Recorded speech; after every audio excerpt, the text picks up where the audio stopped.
Hello दोस्तों, नमस्कार। मैं हूं आर के सिंह और आप लोग देख रहे हैं जॉब अपडेट्स यूट्यूब चैनल।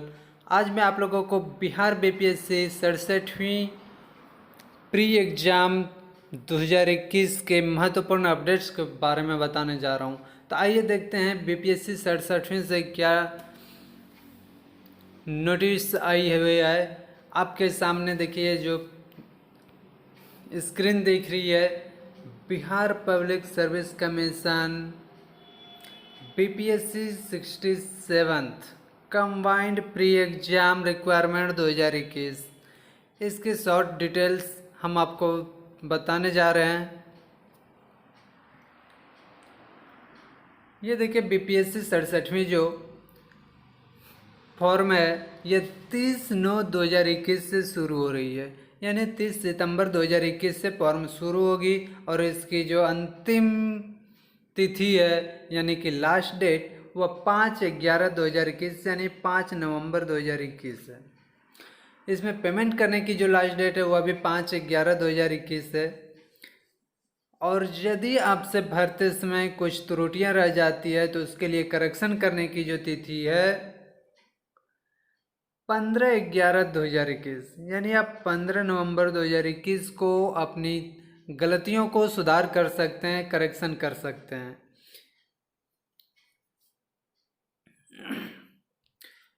तथा एप्लीकेशन फ़ी देखिए, इसके लिए जो एप्लीकेशन फ़ी निर्धारित जनरल ओबीसी तथा अदर स्टेट कैंडिडेट के लिए है वह 600 रुपये है। SC ST तथा PH के लिए 150 रुपये तथा Bihar domicile all female candidate category के लिए 150 रुपये, यानी कि किसी भी कैटेगरी के हो, चाहे SC ST जनरल ओबीसी कुछ भी हो, फीमेल कैंडिडेट के लिए 150 रुपये। यह आप ऑनलाइन तथा ऑफलाइन दोनों मोड में पेमेंट कर सकते हैं। आप जैसे अपनी इच्छा अनुसार जिस हिसाब से चाहें पेमेंट कर सकते हैं। इसके लिए एज जो है मिनिमम एज 20, 21 एवं 22 ईयर्स है। यह पोस्ट वाइज पोस्ट के हिसाब से निर्भर करता है तथा मैक्सिमम एज मेल के लिए 37 यानी कि 37 साल और फीमेल के लिए मैक्सिमम एज जो है 40 साल।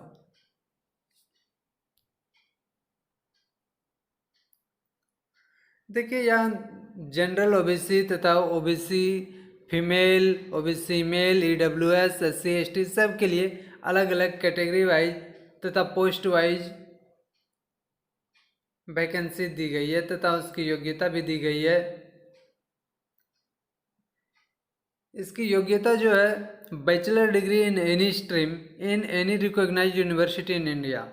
आप इंडिया में किसी भी यूनिवर्सिटी से ग्रेजुएशन जिसे बोलते हैं या स्नातक की डिग्री आपके पास होनी चाहिए, आप यह फॉर्म भरने के योग्य हैं।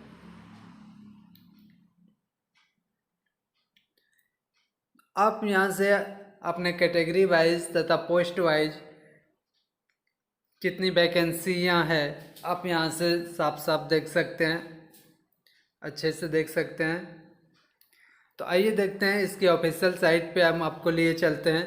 यहाँ से आपने थोड़ी बहुत शॉर्ट डिटेल्स देखा, आइए देखते हैं इसकी ऑफिशियल साइट जो है बीपीएससी की, वहाँ आपको लिए चलते हैं। तो अब चलते हैं हम लोग बीपीएससी की ऑफिशियल साइट की ओर, बिहार पब्लिक सर्विस कमीशन पे। देखिए हम लोग आ गए हैं बिहार पब्लिक सर्विस कमीशन की ऑफिशियल साइट पे। हमारे सामने ये फर्स्ट में देखिए 25/9/2021, 25 सितंबर को ये नोटिस ओपन करते हैं हम लोग। तो चलिए देखते हैं 25 तारीख की इम्पोर्टेंट नोटिस जो है, very important instruction regarding 67th combined preliminary competitive examination. तो आइए इस पर क्लिक कर, आइए देखते हैं नोटिस में। तो आइए चलिए हम लोग देखिए हमारे क्लिक करते ही नोटिस ओपन है। देखिए नोटिस में बिहार लोक सेवा आयोग,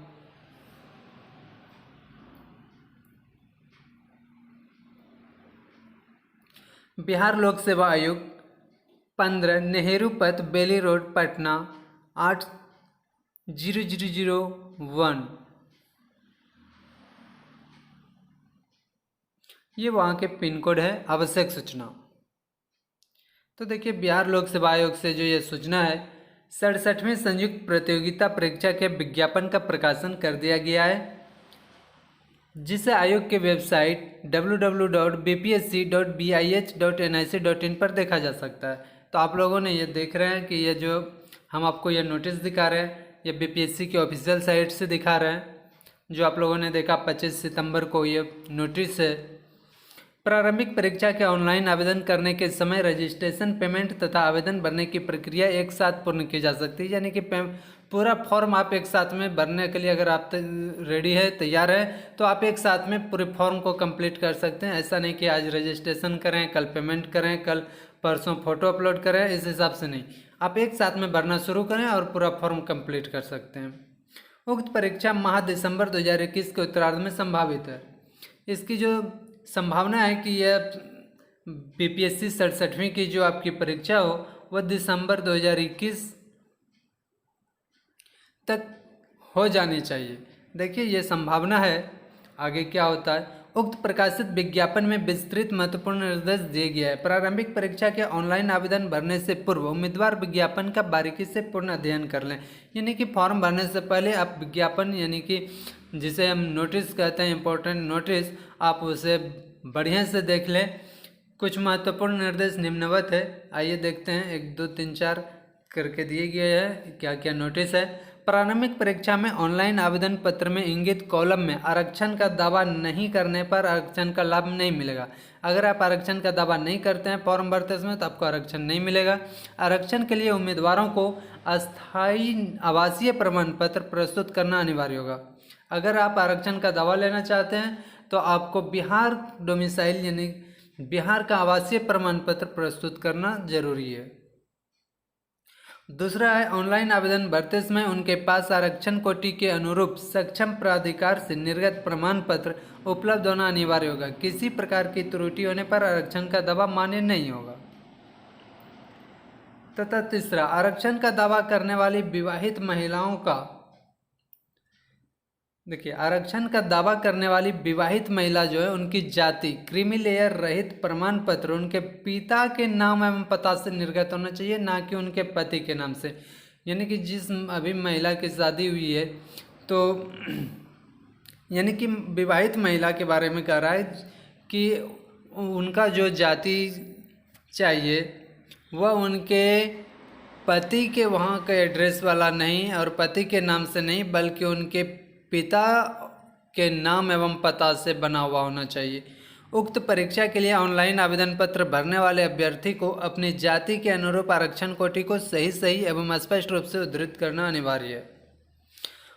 तथा पांचवा, अस्थायी दिव्यांगता प्रमाण पत्र में निर्धारित अवधि के बाद नवीकरण रिन्यूअल नहीं होने की स्थिति में प्रमाण पत्र विधि मान्य नहीं होगा।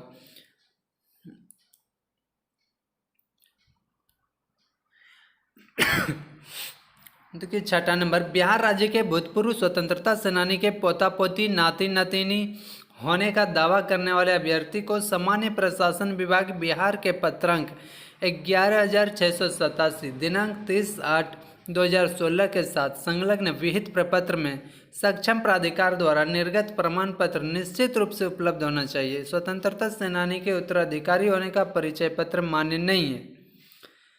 आर्थिक रूप से कमजोर वर्ग यानी AWS जैसे इकोनॉमिकली वीकर सेक्शन कहते हैं, उनका दावा करने वाले अभ्यर्थियों के लिए इस विज्ञापन हेतु वित्तीय वर्ष 2021 के आधार पर निर्गत AWS प्रमाण पत्र मान्य होंगे। निर्धारित अधिकतम उम्र सीमा में छूट का दावा करने वाले अभ्यर्थी को साक्षात्कार के समय अधिकतम उम्र सीमा में छूट संबंधी मूल प्रमाण पत्र प्रस्तुत करना अनिवार्य होगा। सभी वांछित प्रमाण पत्र प्रारंभिक परीक्षा के लिए ऑनलाइन आवेदन भरने की अंतिम तिथि के पूर्व का होना आवश्यक है। आवेदन भरने की अंतिम तिथि के पश्चात निर्गत प्रमाण पत्र मान्य नहीं होगा। तथा 10वां, आवेदक को प्रारंभिक परीक्षा के ऑनलाइन आवेदन करने की अंतिम तिथि तक मान्यता प्राप्त विश्वविद्यालय से स्नातक अथवा समतुल्य परीक्षा में उत्तीर्ण होना अनिवार्य है। इससे संबंधित प्रमाण पत्र औपबंधिक प्रमाण पत्र मुख्य परीक्षा के आवेदन की अंतिम तिथि के पूर्व का निर्गत होना आवश्यक है। प्रारंभिक परीक्षा हेतु ऑनलाइन आवेदन भरते समय ही मुख्य परीक्षा के लिए वैकल्पिक विषय एवं सभी 72 विषयों के लिए उत्तर के लिए 3 भाषाओं में से किसी एक भाषा का चयन करना अनिवार्य होगा। उक्त में किसी प्रकार का परिवर्तन मान्य नहीं होगा। प्रारंभिक परीक्षा के ऑनलाइन आवेदन में की गई प्रविष्टि को आवेदन भरने की अंतिम तिथि के बाद 10 दिनों तक एडिट कर सकते हैं। देखिए, अगर आपसे कुछ आवेदन करने में कुछ त्रुटियां रह जाती है, कुछ गलती हो जाती है, तो आप आवेदन के अंतिम तिथि के बाद 10 दिन तक एडिट कर सकते हैं। एडिट करने की अवधि के पश्चात, एडिट करने की अवधि के बाद सुधार हेतु कोई अभ्यावेदन विचार नहीं होगा। यानी कि एडिट करने की जो तिथि है उसके अंदर ही आप अपना सुधार कर सकते हैं, एडिट कर सकते हैं। ऑनलाइन आवेदन में भरी गई सूचनाओं का मूल प्रमाण पत्र से मिलान करने के क्रम में भिन्नता पाए जाने पर उम्मीदवारी रद्द कर दी जाएगी। इसलिए आप लोग जो फॉर्म भरेंगे वह सही एवं अपने सर्टिफिकेट को देखकर उसमें क्या क्या स्पेलिंग्स मिस्टेक्स नहीं होनी चाहिए।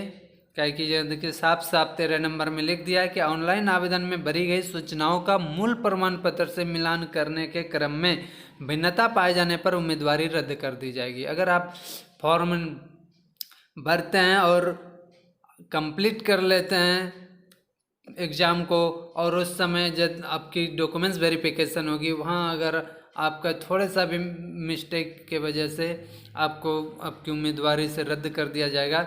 इसलिए फॉर्म को सही एकदम अच्छी तरीके से भरेंगे।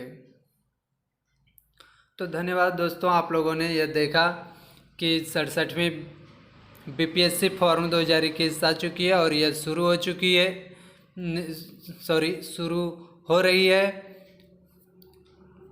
तो आप लोगों को अगर यह वीडियो थोड़ी सी भी इम्पोर्टेंट लगी हो, आपके लिए हित में लगी हो, तो एक लाइक ज़रूर करें। धन्यवाद। मिलते हैं ऐसे ही नए अपडेट्स के साथ नेक्स्ट वीडियो में।